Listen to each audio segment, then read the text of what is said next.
Sela tunnel, Sela lake ಎಲ್ಲ ನೋಡ್ತಾ ಹೋಗ್ತಾ ಫೈನಲಿ ಇಂಡಿಯಾ ಚೈನಾ ಬಾರ್ಡರ್ ತಲುಪಿದ್ವಿ. ನಮ್ಮ ಜರ್ನಿ ತವಾಂಗ್ ಕಡೆ ಬೈಕ್ ರೈಡಲ್ಲಿ ನಮ್ಮ ಜರ್ನಿ ಸ್ಟಾರ್ಟ್ ಆಯಿತು. ಒಂದೊಂದು ರೋಡ್, ಒಂದೊಂದು ಟರ್ನ್, ನೇಚರ್ನ ನೋಡ್ತಾ ಹೋಗ್ತಾ ಥ್ರಿಲ್ ಇನ್ಕ್ರೀಸ್ ಆಗ್ತಾ ಇತ್ತು. Sela tunnel entry ಆಗ್ತಿದ್ದಂಗೆ temperature drop ಆಯಿತು, ಫಾಗ್ ಕವರ್ ಆಗಿತ್ತು.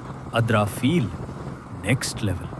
ಟನಲಿಂದ ಹೊರಗೆ ಬಂದಾಗ ನಮ್ಮ ಇಂಡಿಯಾ ಆರ್ಮಿ ಕ್ಯಾಂಪಿಂಗ್ಗಳು ನೋಡಿದ್ವಿ. ಆ ಮೂಮೆಂಟಲ್ಲಿ ಗೊತ್ತಾಯಿತು, ಇವೆಲ್ಲ ರೋಡ್ಸ್ ಜಸ್ಟ್ ಟ್ರಾವೆಲ್ಗೆ ಅಲ್ಲ, ನಮ್ಮ ದೇಶ ರಕ್ಷಣೆಗೆ ಇದೆ ಅಂತ. ಸೇಲಾ ಲೇಕ್ ಹತ್ರ ಬಂದಾಗ ಆ ನೀರು, ಆ ಮೌಂಟೇನ್ಸ್, ಆ ಸೈಲೆನ್ಸ್ ನೋಡ್ತಾ ನೋಡ್ತಾ ನಾವೇ ಕಳೆದೋ ಹೋಗಿದ್ವಿ.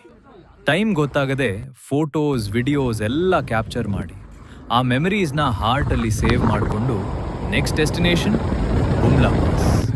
ರೈಡ್ ಜಾಸ್ತಿ ಟಫ್ ಆಗ್ತಾ ಹೋಯಿತು, ಹೈಟ್ ಇನ್ಕ್ರೀಸ್ ಆಗ್ತಾ, ಆಕ್ಸಿಜನ್ ಕಮ್ಮಿ ಆಗ್ತಾ. ಆದ್ರೆ ನಮ್ಮ ಎಕ್ಸೈಟ್ಮೆಂಟ್ ಮಾತ್ರ ಕಮ್ಮಿ ಆಗಲಿಲ್ಲ. ಫೈನಲಿ ಬುಮ್ಲಾ ಪಾಸ್ ರೀಚ್ ಆಯಿತು. 15,000 ಫೀಟ್ ಹೈಟಲ್ಲಿ ನಿಂತಾಗ ಆ ಫೀಲಿಂಗ್ ವರ್ಡ್ಸಲ್ಲಿ ಹೇಳೋಕ್ಕಾಗಲ್ಲ.